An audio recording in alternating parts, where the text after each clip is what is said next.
네, 여러분 안녕하세요. 제15강에서는 의사록 작성 방법과 집회 결과의 공고에 대해 살펴보도록 하겠습니다.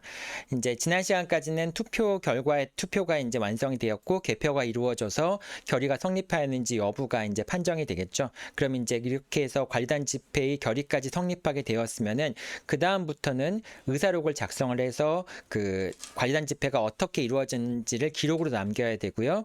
그 다음에 이 이제 관리단 집회의 결과를 외부적으로 공고할 필요가 있습니다. 이제 그런 내용에 대해 살펴보도록 하죠. 자, 첫 번째 관리단 집회 의사록인데요. 이제 관리단 집회의 의장은 다음 양식, 이제 옆에 보시는 양식이 있는데요. 이 관리단 집회 의사록의 양식입니다. 이제 언제 관리단 집회가 개최되었고 또 어디서 관리단 집회가 개최되었는지 이런 부분들을 표시를 해주고요. 그 다음에 집회의 안건에 대해서는 어떤 안건이 있었는지 뭐 이런 걸 하고요. 그 다음에 이제 참석자가 누구인지. 이제 참석자는 별도의 명부를 작성을 하게 되겠죠. 그 다음에 집회의장은 누구인지, 뭐 이제 이렇게 집회의장 대표자, 소집 청구를 한 대표자 이름 또는 뭐 관리인이 이제 의장이 될 수도 있겠죠. 관리인이 관리단 집회를 개최한 경우에는 관리인이 의장이 되니까 그래서 관리인의 이름 이렇게 이제 적어주게 되면 됩니다. 또는 이제 관리단 집회에서 의장을 별도로 선출하는 경우도 있을 수 있겠죠. 그런 경우에는 이제 관리단 집회에 선출한 누구 그 사람 이름을 이제 집회 의장으로 기재하시면 됩니다.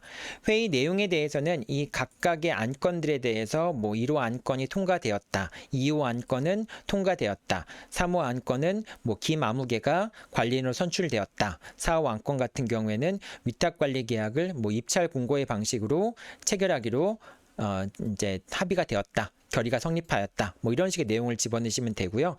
별첨 자료 같은 경우에는 이제 그 관리단 집회 투표 용지, 이제 관리단 집회 투표 방식에 대해서는 집합권법에 별도의 규정이 없지만은 이제 서면으로 이제 투표를 하는 것이 바람직하다는 말씀을 드렸죠. 그래서 서면 투표 용지, 그 다음에 서면 결의서 양식 또는 위임장, 또 투표 집계 결과, 지난 시간에 말씀을 드렸던 내용인데요. 이렇게 이제 그 관리단 집회에서 어떻게 의결권 행사되었는지 이런 부분들을 적은 이제 집계표라고 얘기할 수 있겠습니다. 그래서 투표 결과 집계표 이런 것들을 첨부해서 이제 관리단 집회 의사록 뒤에다가 같이 붙여놓으면 됩니다. 이 의사록은 나중에 이제 관리인 선임 신고를 할 때나 또는 관리단 집회를 증빙할 때 이 의사록이 활용이 되거든요. 그래서 이렇게 가능하면 자세하게 해서 이제 첨부 서류까지 붙여서 이제 의사록을 보관하는 게 바람직하고. 그리고 제일 중요한 것 중에 꼭 기억해 두셔야 될 것 중에 하나가 의사록 뒷부분에는 반드시 이제 관리단 집회 의장과 그 다음에 구분 소유자 2명의 이름과 서명이 있어야 됩니다. 서명 날인이 있어야 됩니다. 서명이라고 하는 건 직접 이름을 쓰는 것이고요. 날인이라고 하는 건 도장을 찍는 걸 얘기합니다. 집합건물법은 조금 구식이긴 하지만은 직접 이름을 쓰고 그 다음에 그 옆에다가 도장을 꼭 찍어야 되는 방식으로 당사자가 여기다 이제 서명 날인을 하는 겁니다. 이제 기명 날인이라고 하는 건 이미 이름이 써져 있는데 도장만 찍는다거나 이제 그런 걸 기명 날인이라고 하는데 집합건물법은 직접 이름을 쓰고 도장을 찍는 거를 규정하고 있기 때문에 좀 번거로우시더라도 도장을 가져오셔서 이제 의장과 구분 소유자 2인은 이제 관리단 집회에 참석한 구분 소유자 2명이 되겠죠. 자기 이름을 쓰고 그 옆에 도장을 찍는 식으로 이제 그 의사록을 입증을 해야 됩니다. 자, 그 다음에 이제 그 의사록은 아까 이제 방금 전에 보여드렸던 양식에 따라서 의사록을 작성해야 되고요. 그 의사록에는 구분 소유자 2인과 그 다음에 의장이 서명 날인이 있어야 되고요. 그 다음에 의사록은 관리인이 보관을 해야 됩니다. 그 다음에 이제 규약에 정함이 있는 경우에는 구분 소유자와 구분 소유자의 대리인이 의사록을 보관할 수도 있습니다.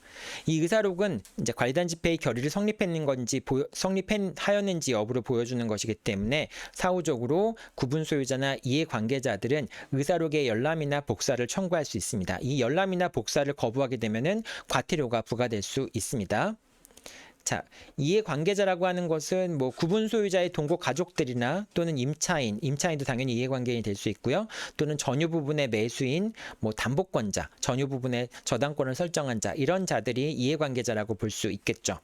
자, 의사록의 첨부 서류는 아까도 말씀드렸지만은 투표 용지나 서면 결의서 또는 위임장, 직계표 이런 것들이 이제 의사록에 첨부돼야 되겠죠. 만약에 이런 서류들이 의사록에 첨부됐다면은 이러한 관리단 집회의 투표 용지라든지 위임장 같은 것도 크게 보면은 의사록의 일부라고 볼 수가 있습니다. 그래서 나중에 이제 관리인 선임 신고할 때는 이런 같은 이제 위임장이라든지 이런 첨부 서류까지 같이 포함해서 의사록과 함께 제출해야 될 필요성이 있습니다.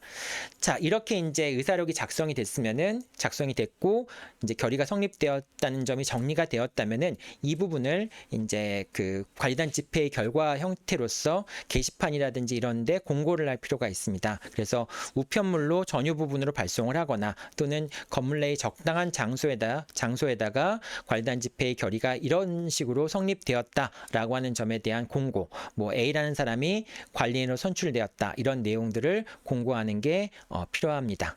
자, 이번 시간에는 관리단 집회의 마지막 부분인데요. 이제 의사록 작성과 관리단 집회의 결과를 공고하는 방법에 대해서 설명을 드렸습니다. 네, 여러분들 수고 많으셨습니다. 감사합니다.